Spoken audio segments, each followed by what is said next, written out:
Então, se tiver um barulhinho no fundo, é o ventilador ligado, porque tá um calor nessa Brasília que não se dá conta. Eu tô aqui maquiada, tô suando, eu tive que ligar o ventilador. É o seguinte, eu sou filha de pais casados, óbvio. Como vocês veem nas minhas redes sociais, se você não me segue, vou deixar meu Instagram passando bem aqui. Meus pais são casados há mais de 20 anos e eu, a vida inteira, morei com eles, né, obviamente. Então, assim, eu sempre fui muito ligada aos meus pais. Na minha infância, eu digo que eu fui, assim, 100% meu pai. Eu lembro de episódios de ir pra pesca com ele, assim, férias escolares. E assim, eu passava 20 dias, se necessário, com ele no meio do mato, fazendo xixi literalmente na moitinha e tomando banho no rio. E eu achava a coisa mais incrível do mundo. E eu não era tão ligada à minha mãe, eu era 100% meu pai. Eu sempre fui uma criança muito desapegada, minha mãe fala isso. Que se dependesse de mim, eu passava um mês fora de casa e pra mim era a mesma coisa que nada. Então, assim, nas férias eu viajava com meu pai, eu ia pra casa da minha madrinha, que era em Taguatinga, eu morava no Valparaíso com os meus pais. Atualmente moro em Taguatinga e minha madrinha morava em Taguatinga. Eu lembro de fases de eu passar mais de um mês na casa dela. E minha mãe, filha, você não vai vir embora? E eu, tipo, mãe, tô na minha madrinha, tô nem aí. Então, assim, eu sempre fui muito desapegada. Depois que eu fiz 15 anos, que eu perdi meu avô, eu fiquei muito mais ligada à minha família. A minha família, digo, acho que até por parte de mãe, foi a parte que eu fiquei mais ligada. Eu sempre tive muito mais contato com a minha família por parte de pai, a parte dos Abreu. Eu sempre tive muito mais contato com eles porque eu morava perto deles. E meus avós, por parte de mãe, moravam em Minas. Minha avó ainda mora a 1.200 quilômetros daqui. E aqui em Brasília tem a família Silva, mas assim, a gente tinha contato, mas não era tanto quanto da família Abreu. Mas depois dos 15, quando eu perdi meu avô e minha avó começou a vir pra cá, ficava aqui 6 meses e ia embora, ficava 6 meses, eu fiquei muito mais ligada com o lado da minha mãe. Eu não sei, assim, e depois que a gente teve uns problemas com o meu pai, acho que todo mundo sabe, eu nunca escondi de ninguém, até porque história de vitória a gente tá aí pra contar, e as derrotas também, que ele fortalece. Meu pai sempre bebeu desde que eu me entendo por gente. E meu pai nunca deu problema, mas até de 5 anos pra cá, até 2 anos atrás, meu pai deu muito trabalho em relação a álcool. Ele literalmente se tornou um alcoólatra. A gente viu nossa família ir pro fundo do poço e eu vi praticamente meus pais chegarem a quase separar por conta do álcool.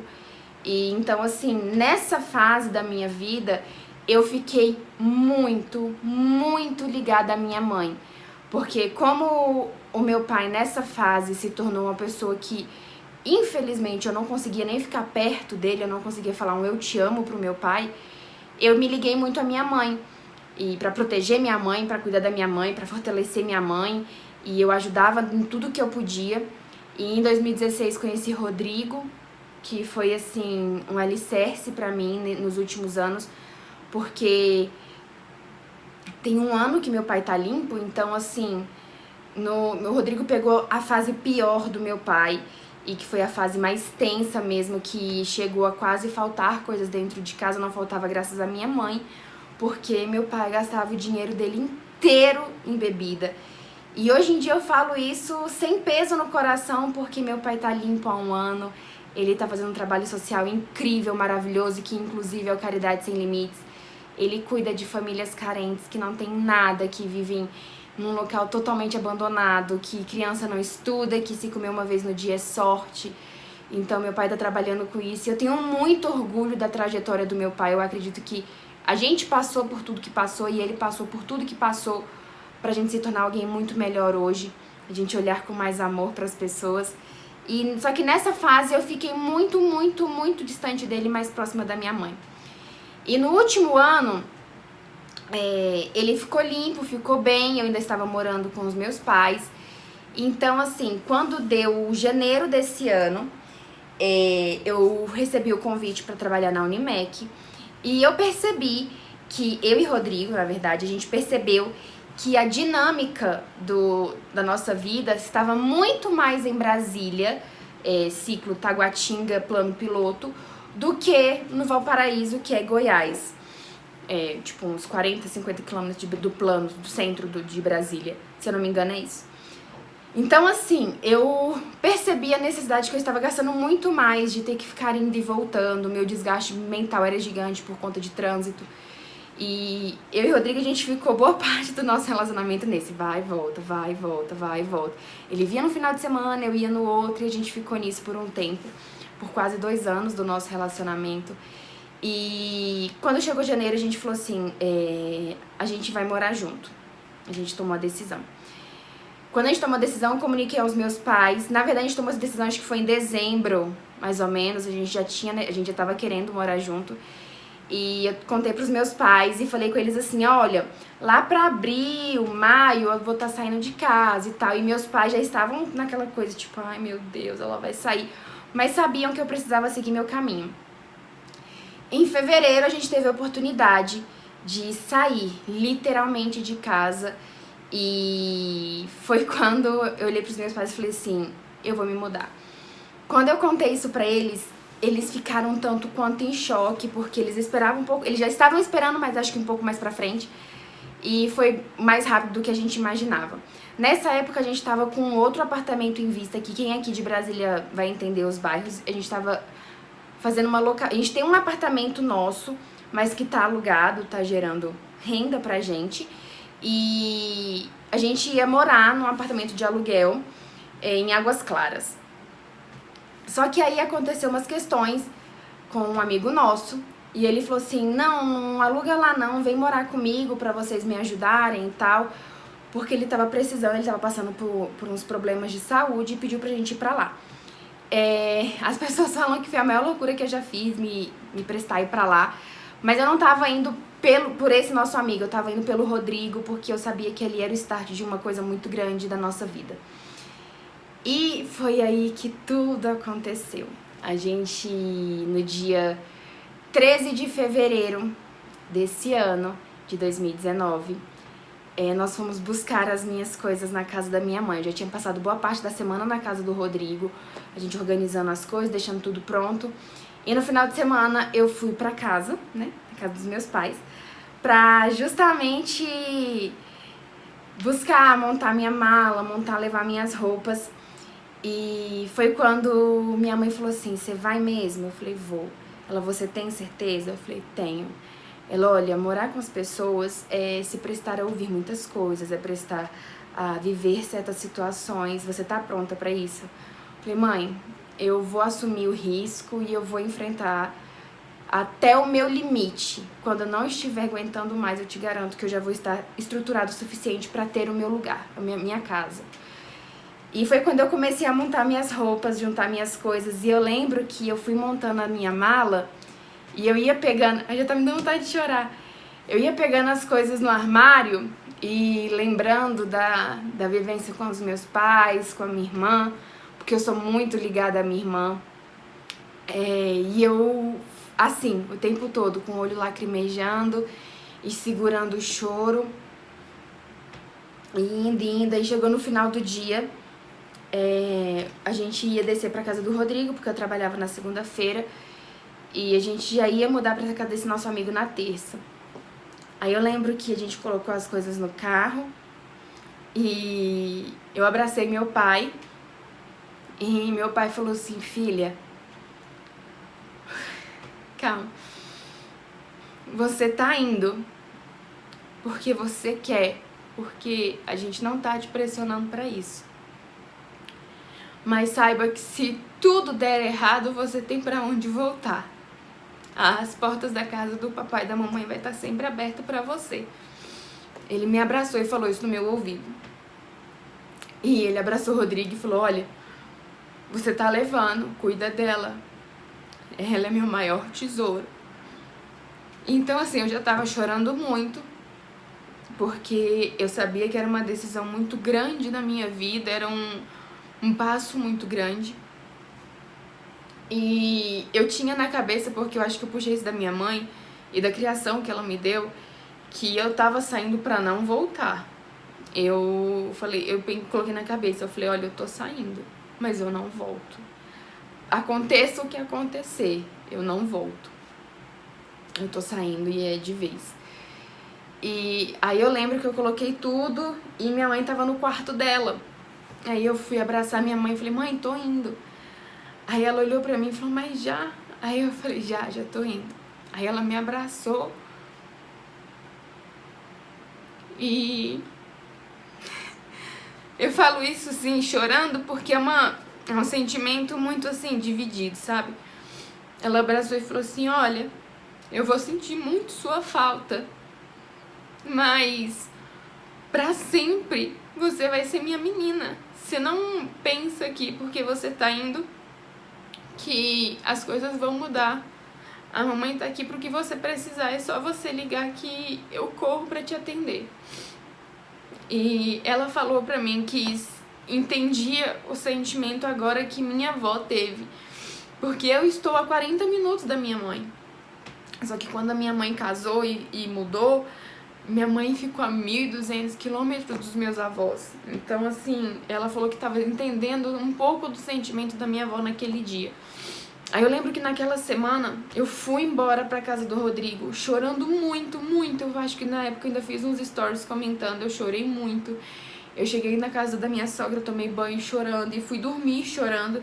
E eu lembro do Rodrigo me abraçar e falar, amor, se você quiser voltar, eu não vou te julgar. Se você não estiver pronta, a gente volta com as suas coisas pra casa dos seus pais. E eu olhei pra ele e falei, não, eu saí pra não voltar.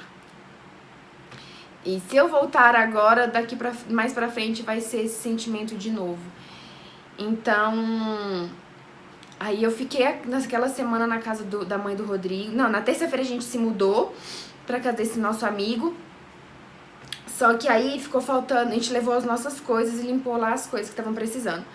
E no final de semana eu fui buscar a minha cama e o guarda-roupa a gente tinha doado, porque a gente já tava com outro guarda-roupa. E a gente foi buscar a minha cama e outras coisinhas que tinham ficado, mais pesadas. Aí nosso amigo foi de caminhonete buscar a gente. Aí eu lembro que eu passei o dia inteiro na casa dos meus pais, mas eu passei o dia já chorando muito. Porque eu lembrava da convivência, eu lembrava de passar um aperto e correr pro quarto dos meus pais pra pedir conselho. Eu lembrava do Luquinha que ia ficar. E eu pensava na minha irmã, nas noites que a gente passava em claro, conversando, rindo, brincando das nossas brincadeiras. Ai, eu vou chorar o vídeo inteiro. Da convivência, da brincadeira de arrumar casa, da divisão das obrigações dentro de casa, de ir pra academia juntas, de voltar, de ser tão confidente e tão próximo. Ai, calma, vou dar conta de terminar o vídeo. Então, assim, eu fiquei chorando o dia inteiro.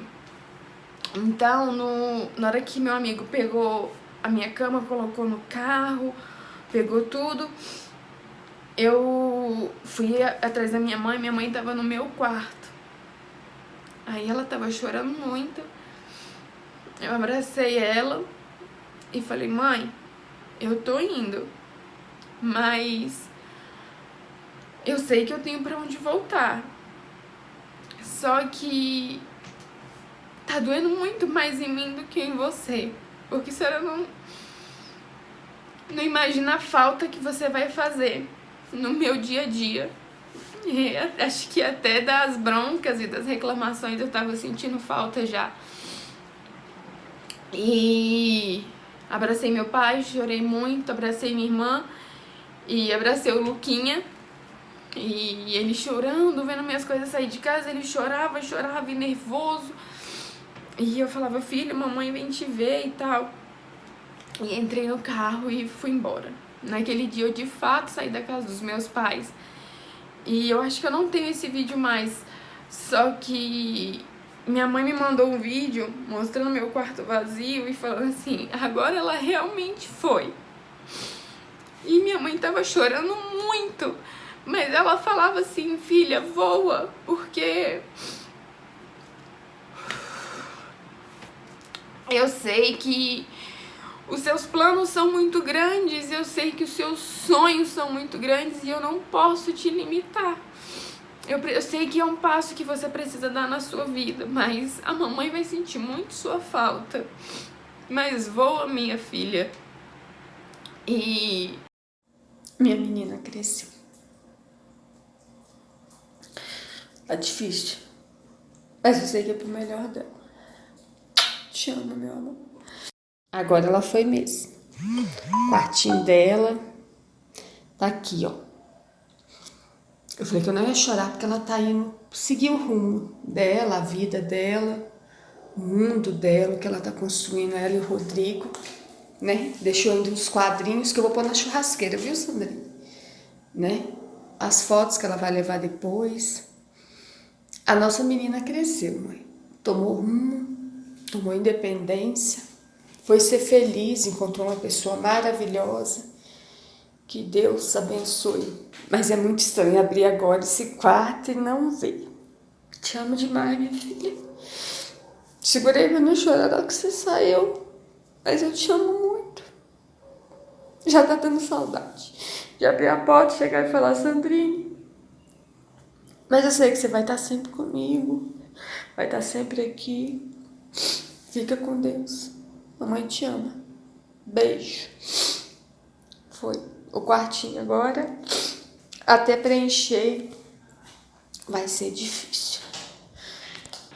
Eu lembro que isso foi uma facada no meu coração, porque eu tava muito feliz, porque eu tava indo morar com o homem da minha vida, com o amor da minha vida. E eu tava totalmente realizada nesse sentido, mas deixar os meus pais estava me doendo. E eu comecei a conversar com o Rodrigo, eu falei, eu não tô chorando de tristeza, eu tô chorando por não ter mais meus pais tão próximos e eu tô entendendo que agora eu sou mulher. Eu não sou mais uma menina onde os meus problemas eu passo pros meus pais e eles resolvem. A partir de hoje eu resolvo os meus problemas, eu tenho que dar conta das minhas coisas, eu tenho as responsabilidades que minha mãe tem na casa dela, agora eu tenho. E a gente ficou na casa desse nosso amigo por 7 meses, até que a gente veio pro nosso apartamento, que vocês vão conhecer bem em breve. E assim, hoje eu tenho uma amiga que casou há pouco tempo e ela veio conversar comigo, falando, chorando em relação a deixar os pais. E eu falei assim com ela e falei todo o meu sentimento e chorei também. E sempre que eu falo disso eu choro porque assim, eu sei que é um laço muito difícil, é um cordão que eu digo, um cordão umbilical muito difícil de ser cortado. Porque você se sente, eu pelo menos, que sempre fui muito próxima, né, do pai e da minha mãe, eu me sentia muito protegida. Minha mãe sempre foi aquela galinha que colocava os pintinhos debaixo do braço assim e defendia do mundo. Então quando eu saí, eu me vi assim, óbvio que protegida pelo Rodrigo, mas eu falei assim, meu Deus, eu agora tenho essas responsabilidades que minha mãe tem, eu vou ter que trabalhar para pagar minhas contas, eu tenho que cuidar de casa, cuidar de roupa, a louça não vai mais se lavar sozinha, a roupa não vai aparecer magicamente dentro do guarda-roupa. E principalmente, eu não vou poder correr pro quarto da minha mãe e do meu pai e pedir uma ajuda, resolve pra mim, porque agora eu sou dona do meu nariz. E foi quando eu entendi que eu tinha deixado de ser menina e me tornado uma mulher. Hoje eu falo com muito orgulho que eu sou 100% independente. Eu ainda estou no plano de saúde do meu pai, porque é um plano de saúde muito bom e não tem por que eu assumir um gasto, sendo que o dele eu tenho direito e ele quer que eu me mantenha nesse convênio. Mas assim, eu sou 100% independente. Eu pago as minhas contas, eu compro as minhas roupas, eu pago tudo. Eu trabalho o suficiente para ter uma renda muito boa, graças a Deus. E obviamente que juntando com a renda de Rodrigo, a gente tem uma renda muito boa hoje em dia. Pra quem começou sem nada, a gente tá até bem. E eu falo que a vida é muito engraçada, porque eu sempre fui taxada de muita coisa, sabe? Eu sempre ouvi muita coisa de muita gente, eu sempre fui muito caladinha, muito na minha, por isso. E muitos bloqueios foram colocados em mim graças a isso. Eu cheguei a ouvir de certas pessoas da família do meu pai, ela não vai dar conta, filha de professora e de mecânico, não, tira isso da sua cabeça. E eu falava que queria passar na UNB e que eu queria fazer medicina, e eu lembro de pessoas olharem pra mim e falar assim, tá, você pode até passar, mas você não aguenta 1 ano dentro do curso. Para com isso. Então, assim, são coisas que foram alimentando dentro de mim um sentimento de que eu vou vencer muito grande e que hoje em dia eu as perdoo por isso, porque é uma coisa que elas têm que carregar, não eu. Então, assim, hoje eu bato no peito e tenho muito orgulho de tudo que eu fiz, de toda a minha trajetória e da mulher que eu me tornei. E minha mãe fala, nossa, você mudou muito, sua cabeça mudou muito, eu vou vir falar sobre isso com vocês. E assim, sério, eu sou literalmente apaixonada pela mulher que eu me tornei. E hoje eu escuto da minha família que eu sou o exemplo. Então, já valeu muito a pena. Tudo que eu passei, tudo que eu sei que ainda vou passar, mas eu tô disposta pra ter a vida dos sonhos. Então, se você aí tá passando por isso, de sair da casa dos pais, aquele medo, saiba que passa, é passageiro. Obviamente que pra sempre vai ter aquela saudade da convivência, mas o que você conquista depois que você sai, que você se torna dono do seu nariz e que você percebe que o mundo é muito grande, é incrível. Então é isso, espero muito que vocês tenham gostado. Um beijo, fiquem com Deus, até o próximo vídeo, tchau!